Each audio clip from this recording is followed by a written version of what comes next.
Hello all, welcome to VRK thoughts channel. ఈరోజు news paper Palnadu district edition ఈనాడు.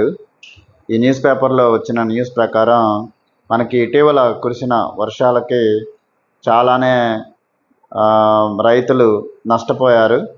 So ఇక్కడ మనకి ఈ న్యూస్ ప్రకారం ఈ పంట నష్టం అంచనాలు కూడా రెడీ అయినట్టుగా న్యూస్ అయితే వచ్చింది. ఇక్కడ మనం చూడవచ్చు, మొత్తం పంట నష్టం వచ్చేసి 11,283 హెక్టార్లలో జరిగితే ఇందులో ఉద్యాన పంటలు 465 హెక్టార్లు, వ్యవసాయ పంటలు 10,800 హెక్టార్లలో జరిగినట్టుగా మన అధికారులు ప్రాథమిక అంచనా అయితే వేశారు. సో 11,283 హెక్టార్లలో పైర్లకు నష్టం ప్రాథమిక నివేదిక అందజేసిన అధికారులు అని చెప్పేసి న్యూస్ రావడం జరిగింది.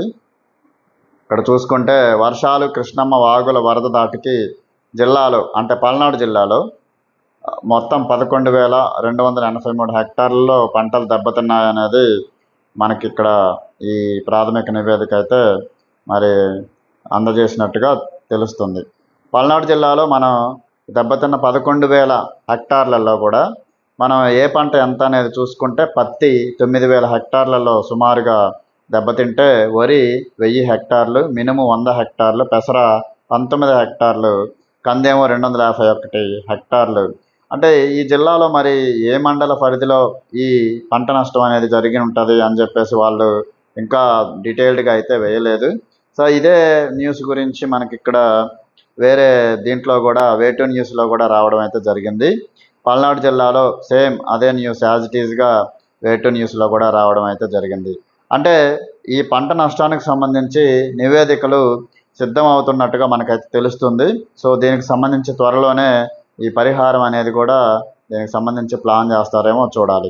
సో ఇక్కడ కలెక్టర్ గారు కూడా, గుంటూరు జిల్లా కలెక్టర్ గారు కూడా ఇక్కడ మరి గుంటూరు జిల్లాకు సంబంధించి పంటల అంచనాని వెంటనే దెబ్బతిన్న పంటల అంచనాని వెంటనే కూడా మనకి ఆ నివేదిక రూపంలో ఇవ్వాలి అని చెప్పినట్టు ఆదేశించినట్టుగా కూడా తెలుస్తుంది.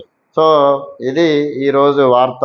సో కాబట్టి మనం ఈ పంట నష్టానికి సంబంధించి నివేదికలు కానీ లేకపోతే అంచనాలు కానీ రెడీ అవుతున్నాయని చెప్పుకోవాలి. సో వన్స్ ఇది రెడీ అవ్వడం అయిపోతే మరి దేనికి ఏ పంటకి ఎంత మనకి నష్టం కింద ఇవ్వాలి అనేది డిసైడ్ చేసి ఆయా మండలాల్లో దెబ్బతిన్న పంటలకి నష్టాన్ని అందజేస్తారని ఆశిద్దాం. సో ఈ వార్త మీకు నచ్చినట్టయితే మీరు ఒక లైక్ చేయండి. అదేవిధంగా ఇది మీ మిగతా రైతు మిత్రులకు కూడా షేర్ చేయండి. వాళ్ళు కూడా దీన్ని చూసి ఎంతో కొంత ఆనందపడతారు. సో ఇది ఇంకా ఈ ఛానల్ని చూస్తూ సబ్స్క్రైబ్ చేసుకొని వాళ్ళు ఉంటే వెంటనే ఈ ఛానల్ని సబ్స్క్రైబ్ చేసుకోండి. మరిన్ని ఈ పంట నష్టం మీద కానీ ఇంకా ఇటువంటి అప్డేట్స్ ఏమన్నా ఉంటే మనం వెంటనే కూడా మన ఛానల్లో పెట్టడం అనేది జరుగుతుంది. Okay, thank you.